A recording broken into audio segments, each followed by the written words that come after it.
Hello, good evening friends.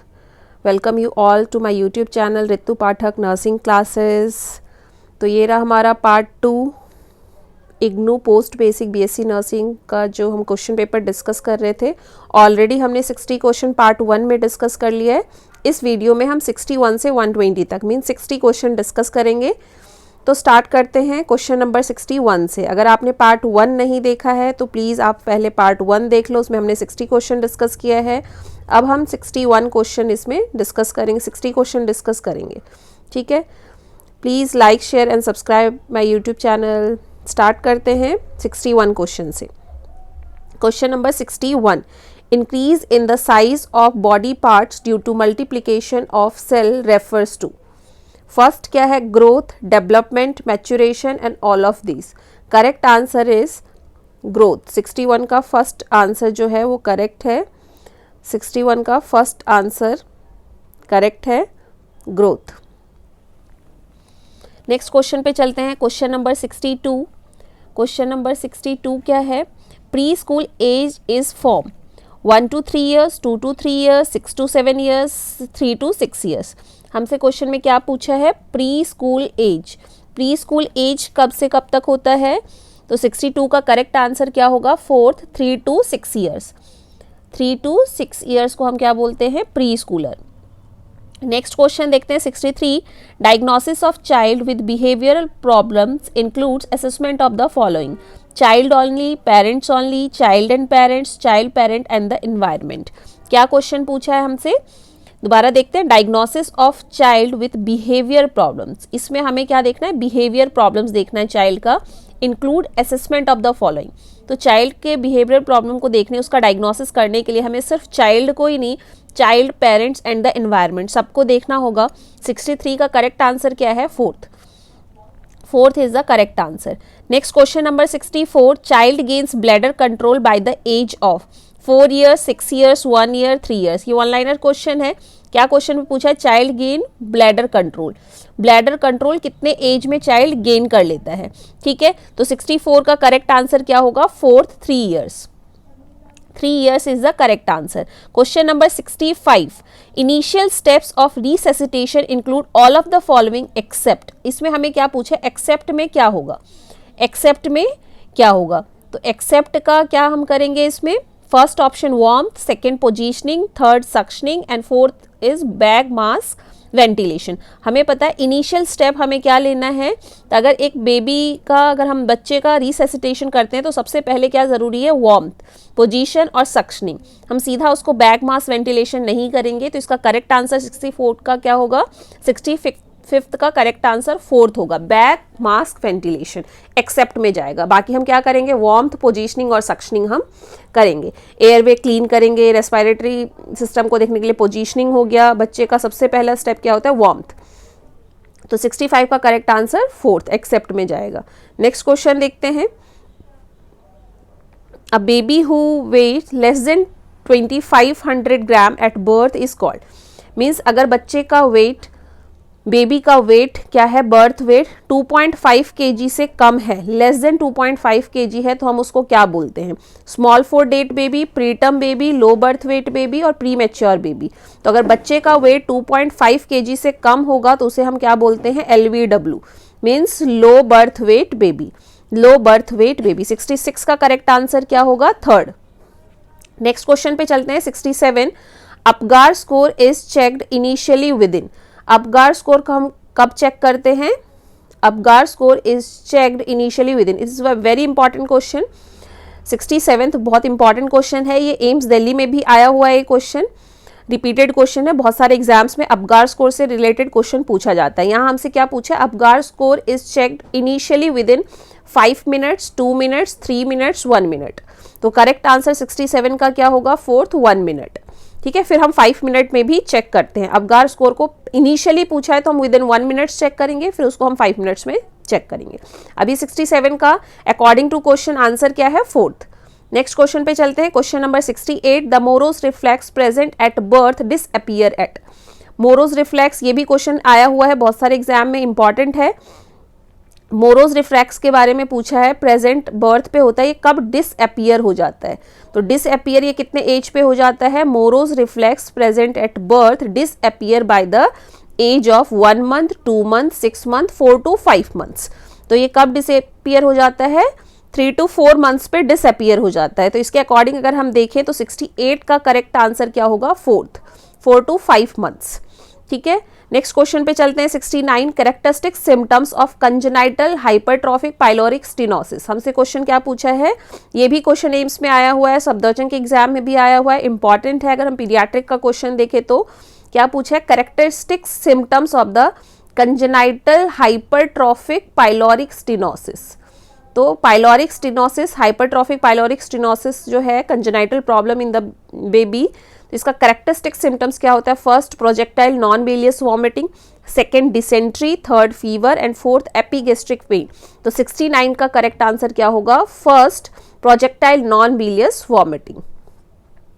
ठीक है, next 70 पे चलते हैं। The sign of severe dehydration include. The sign of severe dehydration, the sign of severe dehydration include first option skin pinch goes back very slowly, second reduce urine specific gravity, third feeling thirsty or drinking eagerly, fourth irritability। तो 70 का correct answer क्या होगा? Third feeling thirsty और drinking ईगरली। ठीक है, अगर हम देखें सीवियर डिहाइड्रेशन का पूछा है, वैसे skin pinch goes back very slowly, but यहाँ पे सीवियर डिहाइड्रेशन का साइन पूछा है, तो फीलिंग थर्स्टी और ड्रिंकिंग eagerly। नेक्स्ट क्वेश्चन पे चलते हैं। 71 the major manifestation of rheumatic fever include all except. 71 का क्वेश्चन क्या पूछा है? 71 हमसे पूछा है रिमैटिक फीवर से। ठीक है, तो मेजर और माइनर मैनिफेस्टेशंस इसमें हम पढ़ते हैं, major and minor manifestation of rheumatic fever. इसमें से सब है मेजर मैनिफेस्टेशन, बट एक को छोड़कर वो हमें आंसर देना है कौन सा नहीं है। First chorea, second erythema marginatum, third subcutaneous nodules and fourth is arthralgia. तो इसमें आपको पता है आर्थेल्जिया का मतलब क्या होता है? Joint pain. कोरिया का मतलब क्या होता है? जर की अनकंट्रोलेबल बॉडी मूवमेंट्स। तो आपको इसमें पता होना चाहिए रिमैटिक फीवर का मेजर और माइनर मैनिफेस्टेशन क्या होता है। मेजर और माइनर मैनिफेस्टेशन, मेजर मैनिफेस्टेशन में carditis, arthritis, subcutaneous nodule, erythema marginatum, chorea, ये सब मेजर मैनिफेस्टेशंस है।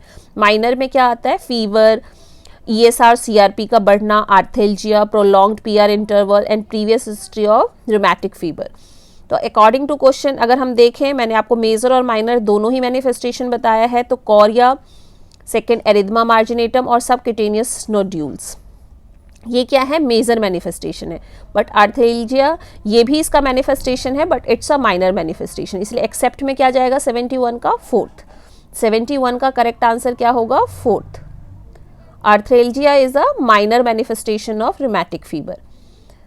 नेक्स्ट क्वेश्चन पे चलते हैं। 72 during drug therapy with folic acid during drug therapy with folic acid vitamin B12 deficiency you should as the nurse monitor for the following। tremors के लिए vomiting, fever और bleeding।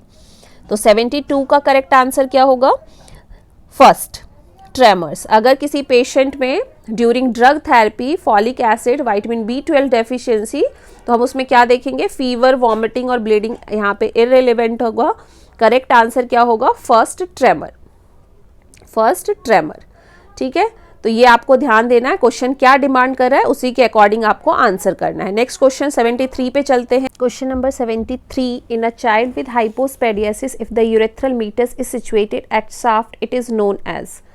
ठीक है, हाइपोस्पेडियासिस में क्या होता है? यूरेथ्रल मीटस अपने सही प्लेस पे नहीं होगा, वो डिफरेंट साइड पे होगा, तो उसे हम क्या बोलते हैं? हाइपोस्पेडियासिस। हाइपोस्पेडियासिस का देखते हैं। हाइपोस्पेडियासिस का हमें क्या पूछा है? जिस बच्चे को हाइपोस्पेडियासिस है उसका यूरेथ्रल मीटस इज सिचुएटेड, अगर शाफ्ट ऑफ द पेनिस पे सिचुएटेड है, इट इज नोन एज, उसे हम ग्लैंडुलर हाइपोस्पेडियासिस बोलेंगे। पिनोस्क्रोटल हाइपोस्पेडियासिस, पिनोस्क्रोटल में क्या होता है? पेनिस और स्क्रोटम के बिल्कुल जंक्शन पे, मिड पॉइंट जहाँ पे दोनों मिलते हैं उस पॉइंट पे होता है perineal hypospadias. And fourth is the coronal hypospadias. Correct answer is fourth, coronal hypospadias. ठीक है, नेक्स्ट क्वेश्चन पे चलते हैं। Question number 74 As a nurse, you should observe all the following in a child with encephalitis except. ठीक है, as a nurse you should observe all of the following in the child with encephalitis except fever, headache and vomiting, second convulsion, third sign of intracranial pressure and fourth is bowel movement. तो इसमें हमारा correct answer क्या होगा? Nurse observe all of the following in a child with encephalitis except में क्या जाएगा? Accept में जाएगा हमारा 74 का करेक्ट आंसर देखते हैं. अब इसमें क्या आपसे क्वेश्चन में पूछा है? Observe all of the following in a child with encephalitis. ठीक है, तो 74 का करेक्ट आंसर क्या है? Fourth, bowel movement. क्योंकि ये सब चाइल्ड अगर एनसेफेलाइटिस है तो फीवर होगा, हेडेक, वॉमिटिंग, कन्वर्जन, इंट्राकैनियल प्रेशर का साइन होगा. ठीक है, तो इसका करेक्ट आंसर क्या है? Fourth, bowel movement. एक्सेप्ट में क्या होगा? Bowel movement. 74 का करेक्ट आंसर पता चल गया. नेक्स्ट क्वेश्चन पे चलते हैं. 75 in a child with myelomeningocele the sac contain one of the following. First, only spinal fluid, only spinal cord, only meninges, spinal cord, meninges and spinal fluid. तो इसका correct answer क्या है? माइलोमेनिंगोसील पूछा है. माइलोमेनिंगोसील में क्या क्या होता है? Spinal cord, meninges and spinal fluid सारे ही होते हैं. तो 75 का करेक्ट आंसर क्या होगा? Fourth, spinal cord, meninges and spinal fluid. Correct answer is fourth. 76. Question number 76. Reattribution therapy is used in first psychosis, second depression, third somatoform disorder and fourth mania. 76 का correct answer क्या होगा? Third. 76 का क्या पूछा है? रीएट्रीब्यूशन therapy हम किसके लिए यूज करते हैं? Somatoform disorder. ठीक है, correct answer. So reattribution therapy is used for somatoform disorder. Next question पे चलते हैं. 77. One of the category of mental retardation for a child with IQ of 45. हमसे क्वेश्चन में क्या पूछा है? IQ अगर बच्चे का 45 है तो बताओ इसको किस कैटेगरी में आप रखोगे? मेंटल रिटार्डेशन के किस कैटेगरी में रखोगे?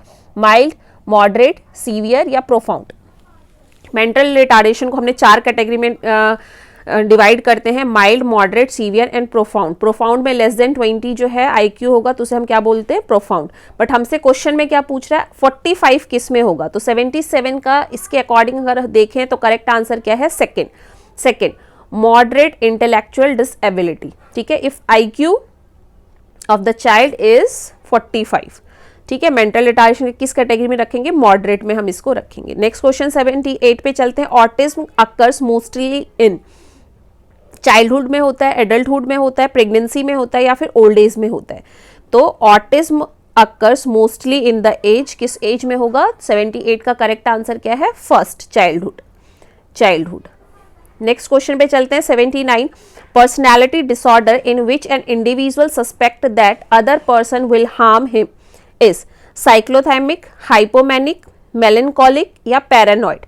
तो क्वेश्चन किससे पूछा है आपसे? पर्सनैलिटी डिसऑर्डर का पूछा है जिसमें इंडिविजुअल को सस्पेक्ट होता है that other person will harm, कोई उसे मारना चाहता है, कोई उसे हार्म पहुंचाना चाहता है. तो 79 का करेक्ट आंसर क्या होगा? पैरानॉइड. करेक्ट आंसर क्या है? पैरानॉइड, जिसमें इंसान को क्या होता है? शक्की इंसान जिसे हम बोलते हैं, डाउटफुल है कि वो मुझे मारना चाहता है, खाने में जहर मिला देगा. इस टाइप का अगर आपसे पूछा जाता है वो क्या होगा? Paranoid personality. ठीक है, नेक्स्ट क्वेश्चन पे चलते हैं. 80. Disorder of motor activity in which the person constantly maintain a position without any movement. इसका करेक्ट आंसर क्या होगा? फर्स्ट ऑप्शन देख लेते हैं पहले. वर्विगेशन, मैनरिज्म, कैटाप्लेक्सी एंड नेगेटिविज्म. ठीक है, नेगेटिविज्म. तो हमें देखना है motor activity disorder. Motor activity disorder in which the person constantly maintain a position without any movement. Correct answer क्या होगा? मैनरिज्म. ठीक है, नेक्स्ट क्वेश्चन पे चलते हैं. 81. Hallucination is a disorder of thought, consciousness, memory and perception. ये psychiatric के question हैं, तो साइकेट्रिक पढ़ के आपको फिर इस क्वेश्चन की प्रैक्टिस करनी है. अभी आप देख लो, अगर आपने इस टॉपिक को नहीं पढ़ा है तो पहले टॉपिक पढ़ना है, फिर दोबारा इस क्वेश्चन की प्रैक्टिस करनी है. इससे आपके जो MCQs हैं वो बहुत अच्छा खासा हो जाएगा, क्योंकि इसमें सारे ऑप्शंस ऑलमोस्ट मिलते जुलते हैं. जब आप प्रैक्टिस करते हो तो आप पढ़ने के बाद फिर एक बार क्वेश्चन की प्रैक्टिस करना. ठीक है, तो क्वेश्चन हमारा 81 क्या था? हेलुसिनेशन किस टाइप का डिसऑर्डर है? थॉट, मेमोरी, कॉन्शियसनेस या परसेप्शन. तो 81 का करेक्ट आंसर क्या होगा? परसेप्शन. फोर्थ, 81 का करेक्ट आंसर क्या है? Perception. Hallucination is a disorder of perception. Next question पे चलते हैं 82 a mental disorder characterised by stereotype speech is known as verbigeration, cataplexy, negativism या फिर मैनरिज्म। अभी हमने देखा था उससे पहले भी ऑप्शंस में यही 4 ऑप्शंस थे, ठीक है, लेकिन वहां पे कॉन्स्टेंटली मेंटेन अ पोजीशन पूछा था, बट यहाँ पे क्वेश्चन क्या पूछा है कि ये इस टाइप का मेंटल डिसऑर्डर है जिसमें कैरेक्टराइज्ड बाय स्टीरियोटाइप स्पीच, जो बार बार एक ही चीज को रिपीट कर रहा है, तो उसको हम क्या बोलते हैं, वर्विगेशन, कैटाप्लेक्सी, नेगेटिविटिज्म या मैनरिज्म। तो 82 का करेक्ट आंसर क्या होगा, वर्विगेशन, ठीक है, जो एक ही चीज को stereotype speech is known as verbigeration. Clear है। नेक्स्ट क्वेश्चन पे चलते हैं 83 delusional disorder commonly found in paranoid schizophrenia is. इसमें से डिल्यूजनल डिसऑर्डर पूछा है जो कॉमनली पैरानॉइड सिजोफ्रेनिया में पाया जाता है। पैरानॉइड अभी हमने देखा था क्या है, एक इंसान को डाउट होता है कि वो कोई उसे मारना चाहता है, तो इसमें कौन सा डिल्यूजन होगा, delusion of grandeur, delusion of persecution, delusion of guilt या फिर निहिलिस्टिक डिल्यूजन। तो पैरानॉइड सिजोफ्रेनिया में कौन सा डिल्यूजनल डिसऑर्डर होता है, 83 का correct answer is second, delusion of persecution, ठीक है, जिसमें इंसान को क्या रहता है, डाउट रहता है, कोई उसे मारना चाहता है, सक्की जिसे हम बोलते हैं। नेक्स्ट क्वेश्चन पे चलते हैं 84 delirium is a disorder of consciousness, perceptions, memory and thought. 84 का करेक्ट आंसर क्या होगा, डिलीरियम किस टाइप का डिसऑर्डर है, कॉन्शियसनेस, परसेप्शन नहीं है, मेमोरी या फिर थॉट, तो delusion is a disorder of memory, ठीक है। 84 का करेक्ट आंसर क्या है, थर्ड, मेमोरी। नेक्स्ट क्वेश्चन पे चलते हैं dementia is seen in all except dementia, schizophrenia, head injury, Huntington Korea और कैनविस यूज ऑफ डिसऑर्डर।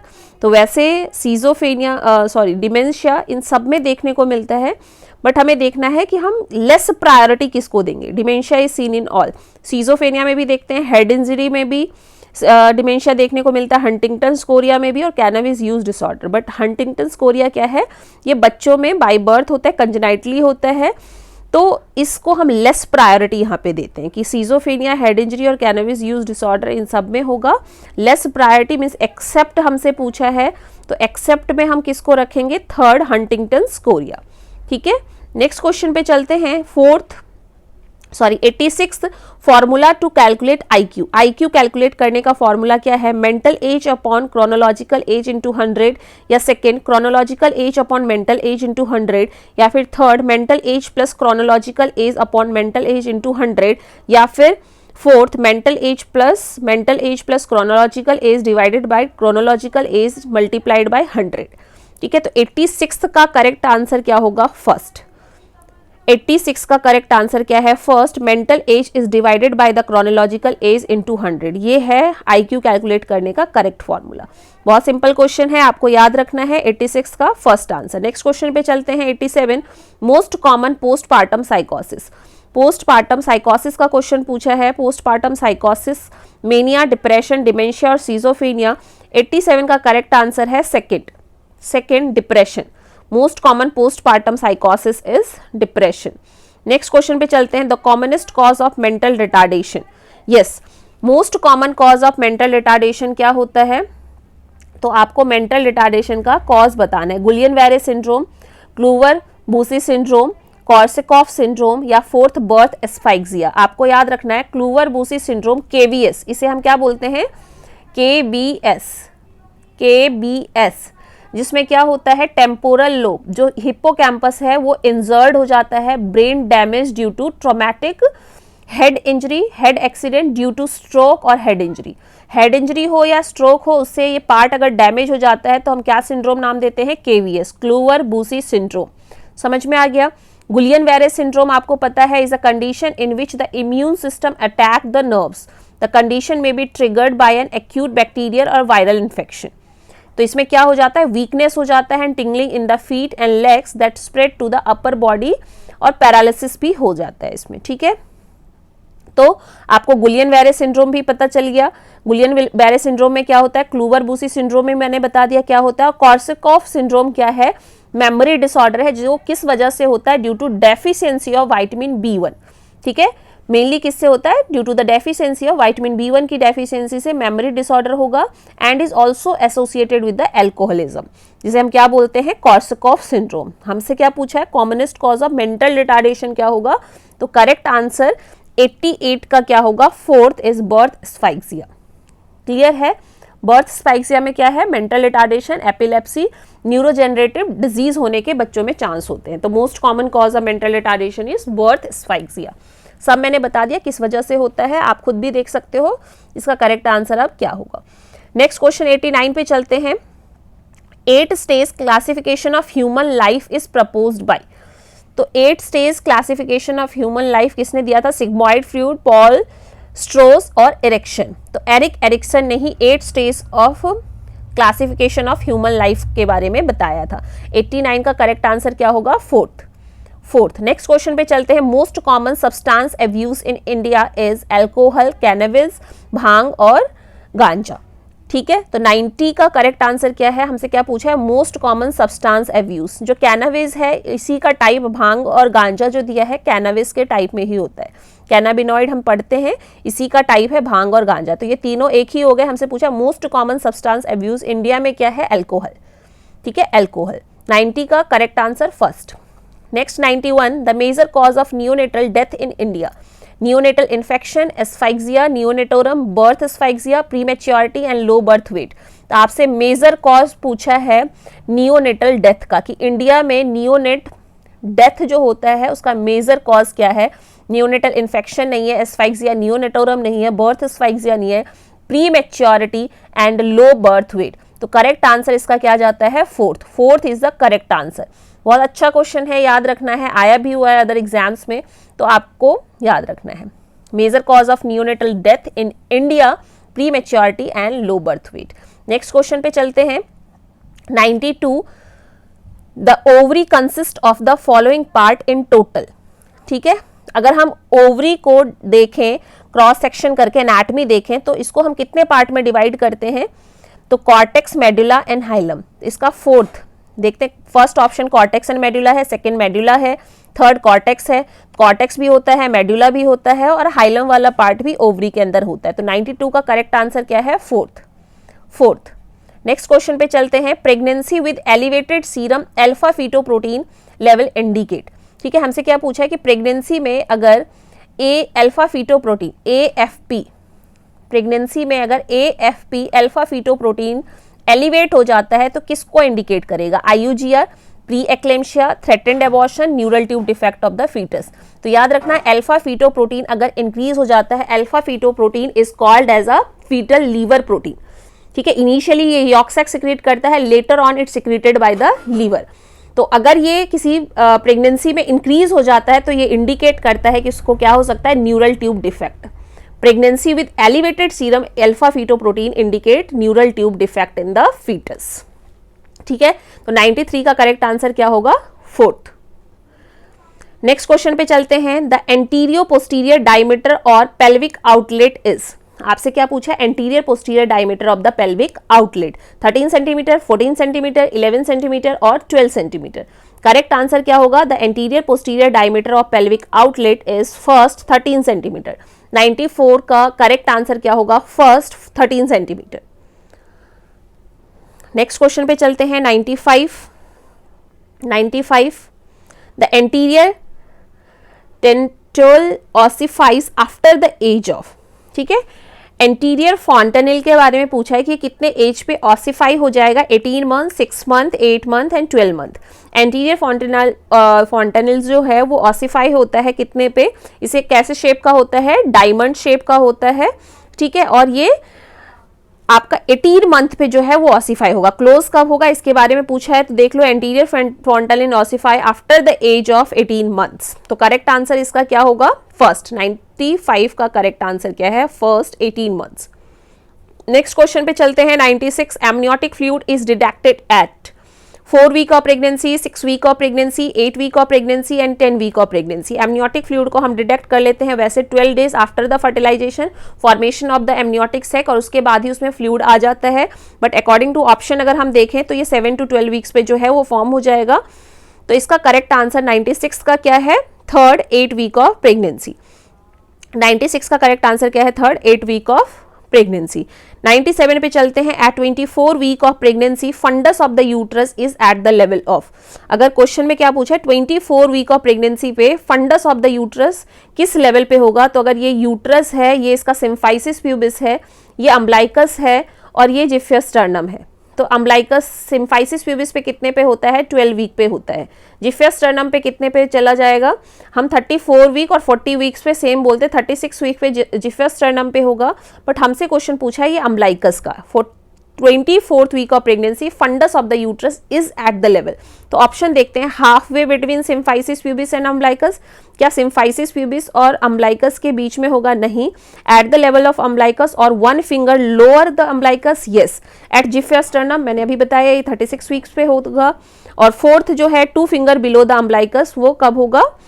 वो 24 से पहले ही 22 वीक्स पे ही होता है। तो 24 वीक्स पे क्या होगा? At the level of umbilicus और just slightly below the umbilicus. इसके अकॉर्डिंग देखें तो 97 का करेक्ट आंसर क्या होगा? Second is the correct answer. Next question पे चलते हैं। 98 during first stage of labour abdominal examination reveals all of the following except. फिर यहाँ पे एक्सेप्ट पूछा है कि फर्स्ट स्टेज ऑफ लेबर में कौन सा एग्जामिनेशन कर रहे हैं? पर abdominal examination.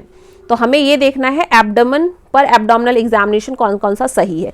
Uterine contraction first stage of labour. First stage of labour को हम क्या बोलते हैं? Is a cervical stage of labour. ठीक है, सर्वाइकल जिसमें क्या होता है, कब स्टार्ट होता है? लेबर पेन से स्टार्ट होता है और full dilatation of the cervix होता है in the first stage of labour. 3 phases होते हैं इसके, हमें क्या याद रखना होता है? लाट, LAT, latent phase, active phase and transition phase. Clear है? तो ये फर्स्ट स्टेज ऑफ लेबर के बारे में मैंने बताया है, बट क्वेश्चन क्या पूछ रहा है कि अगर हम पर एब्डोमिनल एग्जामिनेशन करें reveals all of the following, तो हमें देखने को मिलेगा एक को छोड़कर। Uterine contraction occur rhythmically not exceeding 60 minute, ये ठीक है। Os dilate progressively, presence of back ache with contraction, presence of abdominal tightening, yes. But os dilate progressively ये क्या है? ये आपका पर एब्डोमिनल एग्जामिनेशन नहीं, PV एग्जामिनेशन करे तो हमें देखने को मिलेगा। ये हमें पर एब्डोमिनल एग्जामिनेशन से ओस डायलेट हुआ है सर्वाइकल ओस या नहीं, उसका हमें पता नहीं चलेगा, ये PV एग्जामिनेशन से पता चलता है। इसलिए 98 का करेक्ट आंसर क्या होगा? सेकंड। एक्सेप्ट में कौन सा जाएगा? सेकंड। नेक्स्ट क्वेश्चन पे चलते हैं। 99 before making an attempt to expel the placenta nurse should ensure that.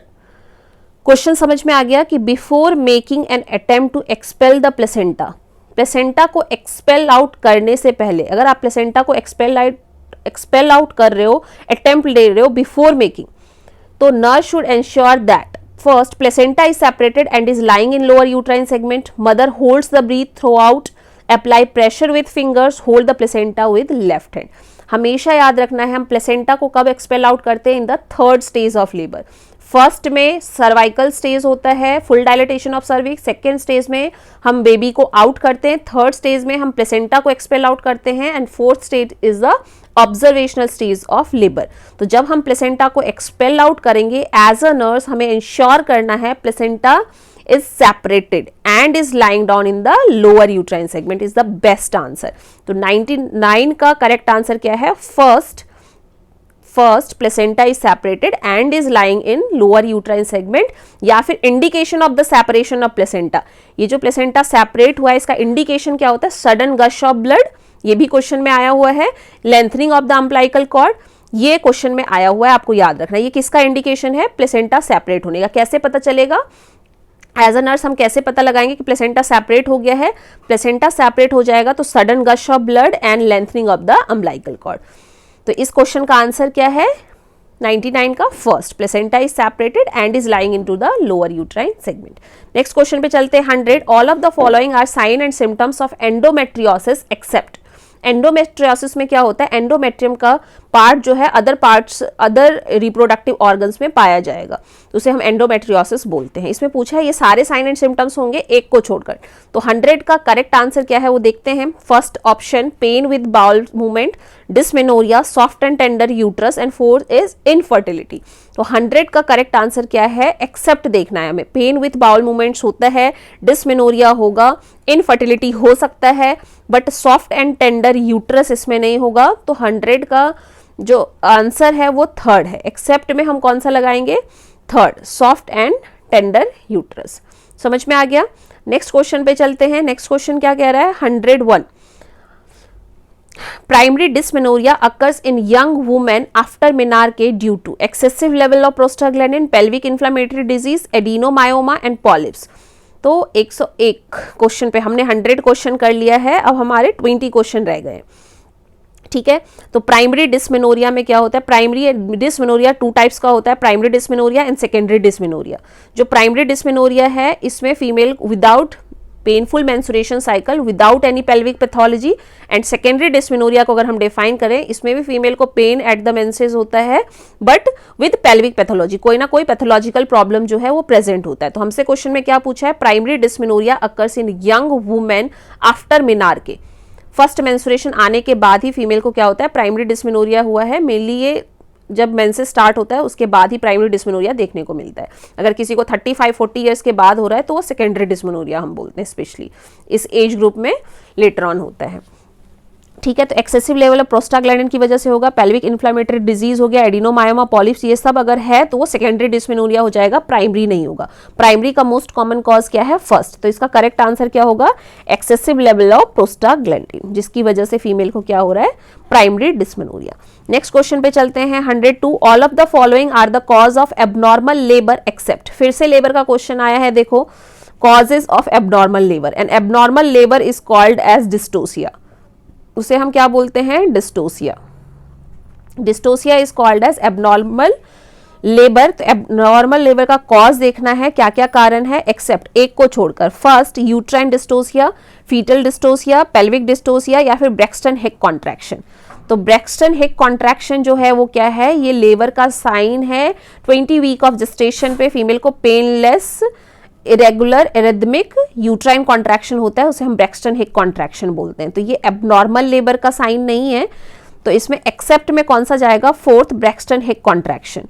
Uterine dystocia, foetal dystocia means difficulty in the problem जो है यूट्रस में, फीटस में या पेल्विक में, इन सब में होगा, ये एबनॉर्मल लेबर का कॉज हो सकता है, एक्सेप्ट ब्रैक्सटन हिक कॉन्ट्रैक्शन जो कि एबनॉर्मल नहीं नॉर्मल होता है प्रेगनेंसी में।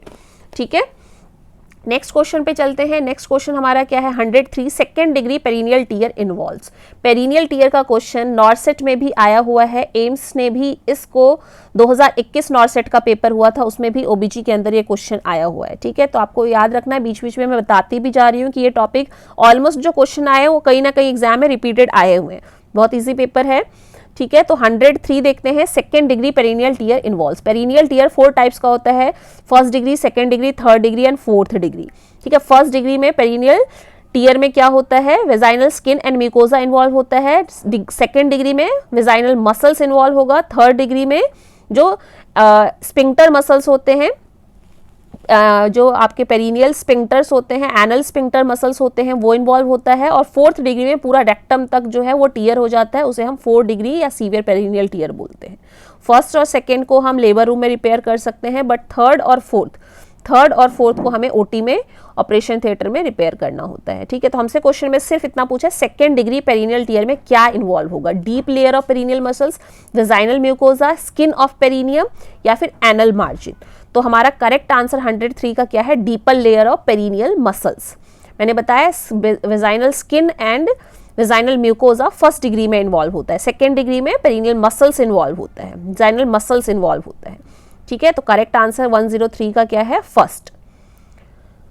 नेक्स्ट क्वेश्चन पे चलते हैं, uterine fibroids can cause all of the following accept. Uterine fibroid is the most common fibroid of the female reproductive system. ठीक है, तो इसमें देखते हैं क्या पूछा है, can cause all of the following, ये सारे होंगे एक को छोड़कर। ठीक है, तो इसमें क्या क्या होता है, एबॉर्शन हो सकता है, प्रीमेच्योर लेबर हो सकता है, माल प्रेजेंटेशन हो सकता है। 104 का करेक्ट आंसर क्या होगा, degeneration.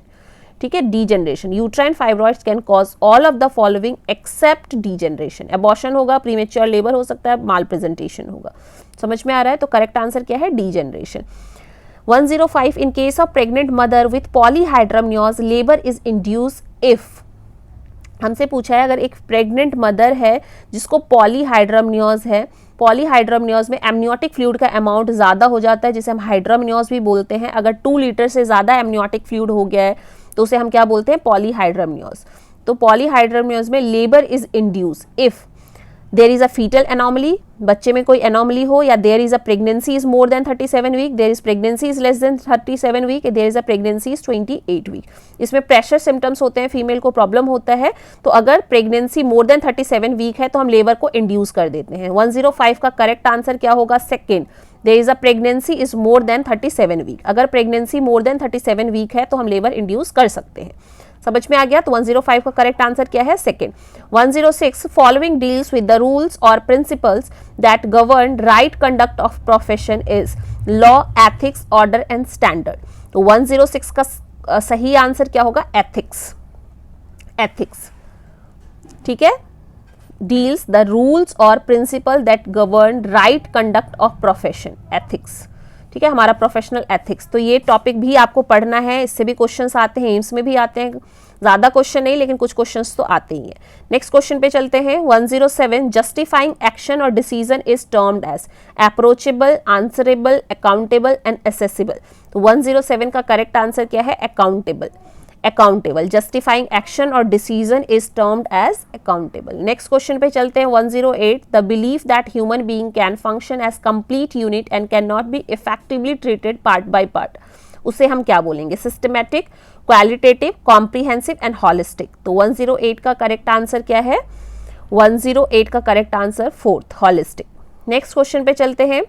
109 the arrangement of individual into a series of supervisor and subordinate refer to hierarchy, authority, power and organization। 109 का करेक्ट आंसर क्या होगा? ऑर्गेनाइजेशन। ऑर्गेनाइजेशन थोड़ा ब्लर्ड है बट मैं रीड कर रही हूँ, तो आप क्वेश्चन अगर नहीं दिख रहा है, नहीं समझ में आ रहा है तो मैं रीड कर रही हूँ, उससे आप सुन लो। मैं दोबारा क्वेश्चन रिपीट कर देती हूँ। The arrangement of individuals into a series of supervisor and subordinate refer to organisation, ठीक है। नेक्स्ट क्वेश्चन पे चलते हैं। 110 क्वेश्चन पे हम आ गए हैं। नेक्स्ट क्वेश्चन हमारा क्या है? The number of subordinate that a manager और supervisor can effectively supervise is known as chain of commands, line authority, span of control and control panel. तो 1010 का करेक्ट आंसर क्या है? Span of control. Span of control, ठीक है। Next question पे चलते हैं। 111 in attachment of a particular objective a specific criteria against which a performance is measured. First goal, second standard, third checklist and fourth is performance appraisal, ठीक है। Question क्या कह रहा है? Particular objective a specific criteria against which a performance is measured. तो performance को कैसे measured करते हैं? 111 का करेक्ट आंसर क्या होगा? Performance appraisal, okay. Next question पे चलते हैं। 112 systematic arrangement of material, equipment and supply according to the requirement of specific job department and placement of people in the organisation. Sorry, इसका correct answer option देखते हैं। Principle of order, principle of reality, principle of investigation and principle of logistic. तो 112 का correct answer क्या है? Principle of order. Systematic arrangement of material, equipment and supply according to the requirement of specific job department and placement of people in the organisation is a principle of order. Next question पे चलते हैं। 113 It is a process of assigning responsibility and authority to co-workers or subordinate and ensuring his accountability. First, distribution of workload. Second, control authority. Third, decentralization. And fourth, delegation of responsibility. 113 का answer क्या होगा? delegation of responsibility. Fourth, 113 का answer क्या है? Delegation of responsibility. It is a process of assigning responsibility and authority to co-workers or subordinate and ensuring his accountability. Delegation of responsibility. Next question पे चलते हैं। 114 omission to do something. ये question भी AIIMS में आया हुआ है। omission to do something that a reasonable and prudent person would do, ignorance, negligence, malpractice और malfunctioning. इसका करेक्ट आंसर क्या है? It's a very important question, तो इसको भी आप प्रैक्टिस करेंगे। Not for this exam, for the further nursing officers exam के लिए अगर आप प्रैक्टिस कर रहे हो तो ये एमसीक्यूज आपको हेल्प करेगा, ठीक है। तो 114 का क्या है answer?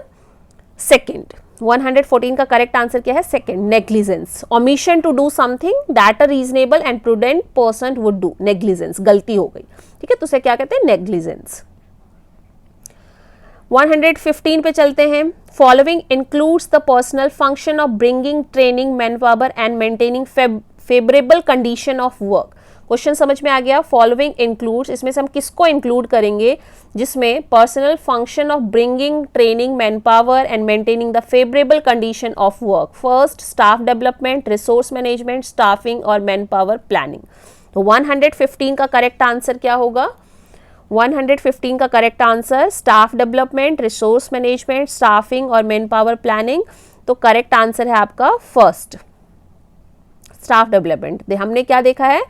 Personal function of bringing, training, man power and maintaining a favourable condition of work, staff development, ठीक है।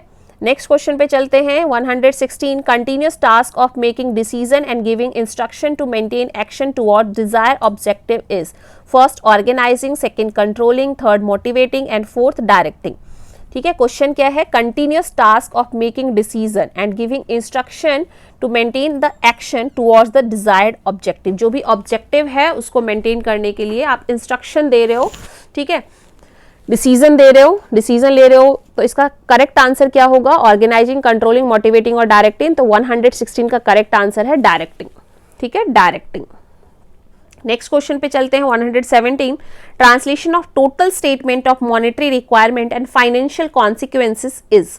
117 का करेक्ट आंसर क्या होगा? क्या क्वेश्चन पूछा है? Translation of total statement of monetary requirement and financial consequences. Budgeting, accounting, monitoring and financial management. इसका correct answer है बजटिंग, ठीक है, बजटिंग।